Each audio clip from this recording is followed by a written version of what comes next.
Good morning, student. And today we will study the fourth chapter of history, second phase of the Indian national movement.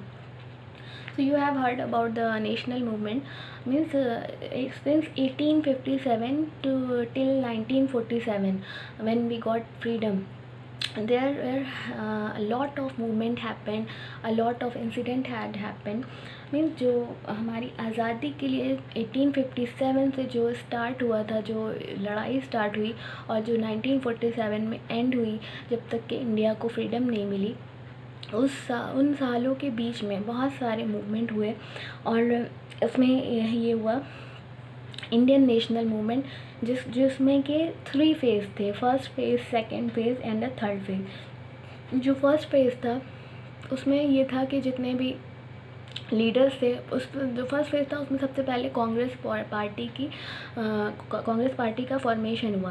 Congress party के formation में जितने भी member थे first phase में, उन लोग को उस टाइम पे ज़्यादा आइडिया नहीं था और वो उस टाइम ब्रिटिशर्स के सपोर्ट में थे। वो चाहते थे कि मिलजुल करके ब्रिटिशर्स से उनकी जो भी मांगे हैं वो पूरी हो जाए। लेकिन जब उन्होंने देखा कि ब्रिटिशर्स उनके फेवर में नहीं है, वो जो भी मांगे करते हैं उनके अगेंस्ट में ब्रिटिशर्स उनको करते हैं, तो फिर सेकेंड फेज़ स्टार्ट हुआ। सेकेंड फेज़ में क्या हुआ कि लोग और ज़्यादा डेवलप हो गए और उनको ये लगने लगा कि जो ब्रिटिशर्स हैं वो उनके फेवर में नहीं है, और वो अब उनकी ये थिंकिंग हो गई कि ब्रिटिशर्स को यहाँ से निकाला जाए, ब्रिटिशर्स को आउस्ट किया जाए इंडिया से। So let's read the chapter. By the last decade of the 19th century, the influence of the early nationalist leader on the people as well as the government was on the wane. जो 19th century का जो last decade था, उसमें जो early nationalist leader थे उनके जो भी उनके एफ़र्ट थे वो सब वेन हुए। यानी कि उस टाइम वो मिलजुल के काम करना चाहते थे ब्रिटिशर से, तो वो कामयाब नहीं हो पाया। देन उसके बाद क्या हुआ, moreover personality such as Gladstone in Britain and Lord Ripon in India who realized the importance of the educated Indians and sympathized with their aspirations were no longer at the helm of affairs. Instead, men who had little faith in the Indians and their sensibility and who disliked any relaxation in Britain's imperialist hold over India. जो भी Britishers थे वो India का support नहीं कर रहे थे, और उन्होंने जो भी इंडियंस थे जिनके ऊपर वो थोड़ा बहुत फेथ कर रहे थे, उनको भी ब्रिटिशर्स ने कोई रिलैक्सेशन नहीं दिया। फिर 1898 से 1905 तक इंडिया का जो वायसराय था वो लॉर्ड कर्जन था। उसने क्या किया, he reduce the number of elected members in the Calcutta corporation. Calcutta corporation में जितने भी मेंबर थे, इलेक्टेड मेंबर थे, उसके नंबर को उसने रिड्यूस करा। And in 1904 he pass the Indian university act which cut down the number of elected senate members and passed on key financial power to British government officials. यानी कि Indian members भी थे, उनको घटा करके और जो फाइनेंशियल पावर था वो ब्रिटिश गवर्नमेंट ऑफिशियल्स को दे दिया गया। उसके बाद क्या किया लॉर्ड कर्जन ने, जुलाई 1905 में उसने ये अनाउंस किया कि वो बंगाल का पार्टीशन करेगा। उसने ये अनाउंस किया कि बंगाल को पार्टीशन करना इसलिए ज़रूरी है क्योंकि जो उस टाइम पे बंगाल जो प्रोविंस था वो बहुत ही बड़ा था। मीन्स अभी जो इंडिया में बिहार, उड़ीसा और बंगाल है, ये तीनों स्टेट उस टाइम में एक साथ थे और ये तीनों को एक साथ बंगाल के नाम से जाना जाता था। तो लॉर्ड कर्जन का कहना था कि क्योंकि बंगाल बहुत बड़ा प्रोविंस है, तो वो कह रहा था कि मतलब एक ही गवर्नमेंट इसको कंट्रोल नहीं कर सकती है, इसलिए वो चाहता था कि इसको 2 पार्ट में बांट दिया जाए और दोनों पार्ट में अलग अलग गवर्नमेंट हो। Bengal was a huge territory, means वहाँ पे एक ह्यूज टेरिटरी थी और बहुत सारे लोग वहाँ पे रहते थे। Large number of people were living there and वो यूज़ वेरियस लैंग्वेज, उनकी लैंग्वेज डिफरेंट लैंग्वेज थी, उनके डायलेक्ट्स थे और सब कुछ डिफरेंट था। मीन्स क्योंकि इतने सारे पीपल थे तो उनका अपना अलग अलग कल्चर था। एंड उस टाइम पे जो बंगाल प्रोविंस का जो एरिया था वो 4,89,500 स्क्वायर किलोमीटर में एक्सटेंड करता था एंड 78 मिलियन पीपल इसकी पॉपुलेशन थी। तो लॉर्ड कर्जन ने 1 सितंबर 1945 को ये प्रपोज़ल किया कि वो बंगाल को डिवाइड करेगा ईस्टर्न बंगाल में और वेस्टर्न बंगाल में। जो ईस्टर्न बंगाल था उसमें उसने ये किया कि यहाँ पर बिहार और उड़ीसा रहेगा और इसकी कैपिटल कोलकाता रहेगी। और जो ईस्टर्न बंगाल रहेगा उसमें ईस्टर्न बंगाल और आसाम रहेगा, और जो कि अभी बांग्लादेश है, और इसकी कैपिटल उसने ढाका रखी। उसने अपना बंगाल को डिवाइड करने का जो रीज़न बताया वो ये बताया कि क्योंकि ये बहुत बड़ा प्रोविंस है, लेकिन उसकी जो अंदर जो उसकी जो ये थी फीलिंग थी, वो ये चाहता था कि डिवाइड एंड रूल, यानी कि वो लोगों को डिवाइड कर देना चाहता था और तब वो रूल करना चाहता था। क्योंकि ये होता है ना कि यूनिटी में स्ट्रेंथ रहती है, और जब उसने देखा कि इंडियन पीपल एक साथ होकर के लड़ाई लड़ रहे हैं उनके ख़िलाफ़, तो उसने सोचा कि वो लोगों को ही डिवाइड कर दे, जिससे कि वो आपस में ही अलग अलग बढ़ जाएं, तो वो ये लड़ाई लड़ नहीं सकेंगे। लेकिन उसका ये जो प्लान था वो फेल हो गया, मतलब इसका अपोजिट हो गया। उसने क्या किया था, उसने ईस्टर्न बंगाल बनाया, उसने वेस्टर्न बंगाल बनाया। ईस्टर्न बंगाल जो को क्या किया, नॉन बंगाली के अंडर में दे दिया गया, और ईस्टर्न बंगाल को बंगाली मुस्लिम के अंडर में दे दिया गया। और इसमें क्या किया, हिंदू पीपल को माइनॉरिटी बना दिया, यानी कि एक पोर्शन मुस्लिम के कंट्रोल में दे दिया, एक पोर्शन नॉन बंगाली के कंट्रोल में दे दिया, लेकिन दोनों प्रोविंस में हिंदू को माइनॉरिटी सेक्शन में रख दिया। तो इससे उसने क्या किया, हिंदू और मुस्लिम के बीच में कॉन्फ्लिक्ट पैदा करना चाहा। Then miscalculation of the government. तो कर्जन की ये पॉलिसी थी डिवाइड एंड रूल की, लेकिन ये सक्सेसफुल नहीं हो पाई, क्योंकि जब लोगों ने देखा कि जो ईस्ट और वेस्ट बंगाल के जो पीपल थे वो कॉमन लैंग्वेज, कॉमन कल्चर और कॉमन ट्रेडिशन शेयर करते थे, और जो उनके फ्रेंड्स थे, जो उनके फैमिली मेम्बर्स थे, वो स्कैटर्ड हो चुके थे, यानी कि आधे ईस्टर्न साइड में चले गए थे, आधे वेस्टर्न साइड में चले गए थे, एंड तो वो सेपरेट हो गए थे। तो इससे उनके अंदर एंगर हो गया, और all Indian sympathise with the plight of the Bengalis. जितने भी इंडियंस थे उन सब ने बंगालीज के लिए सिंपैथाइज किया और उनके लिए एंटी पार्टीशन मूवमेंट किया। 16 अक्टूबर 1945 इस दिन ये पार्टीशन ऑफिशियली ये पार्टीशन हुआ बंगाल का, and this day was observe by the people as a day of mourning. मतलब जिस दिन ये पार्टीशन ऑफिशियली लॉर्ड कर्जन ने किया, उस दिन को क्या कहा जाता है, उस दिन को ऑब्जर्व किया जाता है as a day of mourning, यानी कि गम का दिन, शोक का दिन। एंड हर जगह पर प्रोटेस्ट हो रहे थे, पीपल सारे जो थे उन्होंने रैलियाँ निकाली थी और फास्ट रखे थे, नंगे पैरों वो गंगा में गए, पैट्रियोटिक सॉन्ग गाया, बंकिम चटर्जी का वंदे मातरम सॉन्ग गाया, एंड रविन्द्रनाथ टैगोर ने भी बहुत सारे नेशनल सॉन्ग कंपोज किए थे, वो गाए गए उस दिन। And 16 October was observe as a Raksha Bandhan day. उस दिन को रक्षाबंधन डे के लिए भी ऑब्ज़र्व किया गया, जिससे कि ईस्ट और वेस्ट बंगाल के पीपल में ब्रदरहुड बनी रहे। एंड ये डे बंगालीज़ के लिए बहुत ज़्यादा इमोशन वाला डे था, एंड इसके लिए लोगों ने क्या किया, अंग्रेज़ों का बॉयकॉट किया और स्वदेशी मूवमेंट स्टार्ट किया। यानी कि जब उन्होंने देखा कि अंग्रेज़ उनके साथ इस तरह पॉलिसी कर रहे हैं, तो वो सब एक साथ हो गए और उन्होंने स्वदेशी मूवमेंट स्टार्ट किया। और स्वदेशी मूवमेंट में क्या किया उन्होंने कि वो अंग्रेज़ों का कुछ भी नहीं यूज़ करेंगे और वो सब कुछ अपने से करेंगे। एंड कोलकाता टाउन हॉल में 7 अगस्त 1905 को मीटिंग हुई, जहाँ पर ये फॉर्मल बॉयकॉट रेजोल्यूशन पास हुआ, और रविन्द्रनाथ टैगोर और रमेंद्र सुंदर त्रिवेदी ये रक्षाबंधन के लिए इन्होंने अपना थ्रेड रेसल किया, मतलब एक दूसरे के हाथ में रक्षाबंधन के लिए वो जो राखी होती वो बांधा।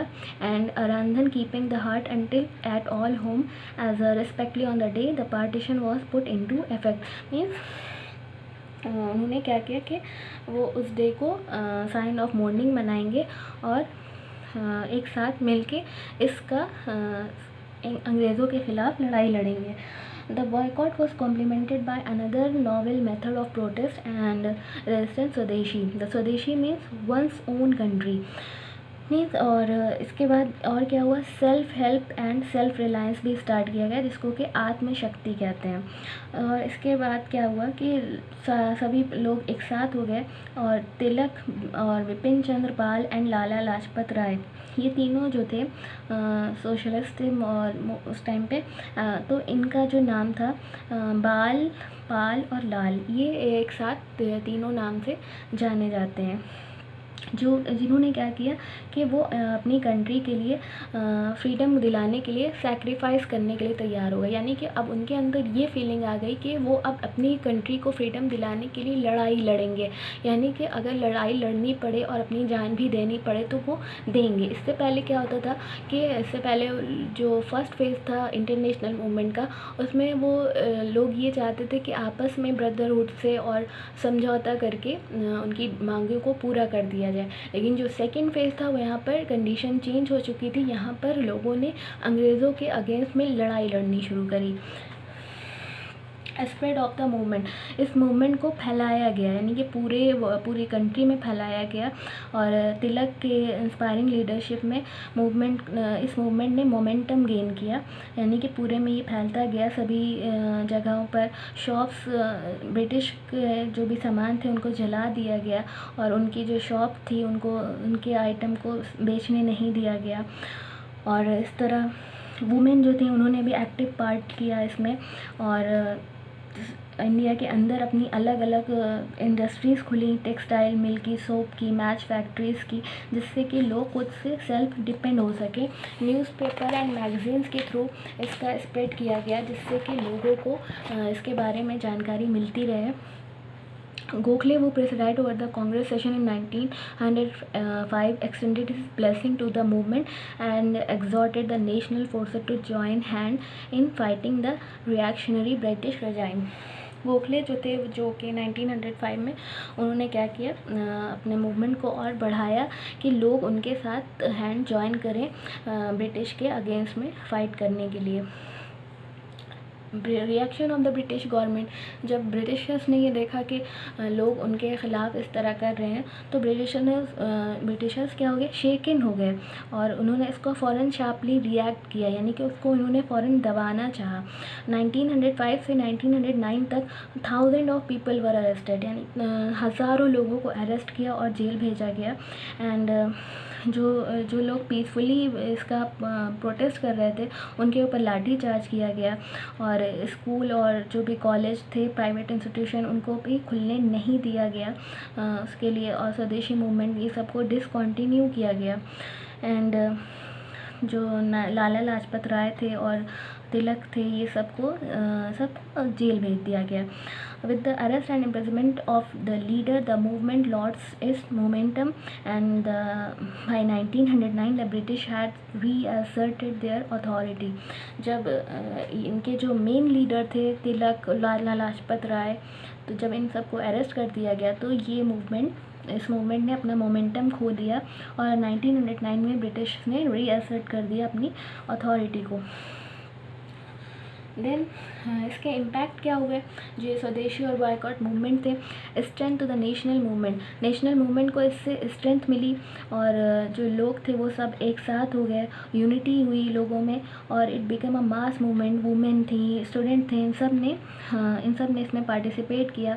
और ये जो स्वदेशी और बॉयकॉट मूवमेंट था, इसने नेशनलिज्म को इनकरेज किया, पैट्रियटिज्म को इनकरेज किया।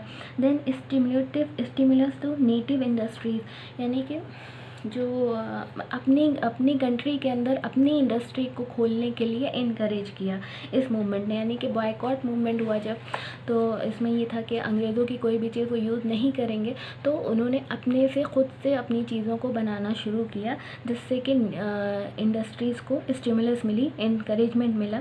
स्टिमुलस टू कल्चर को इनकरेजमेंट मिली।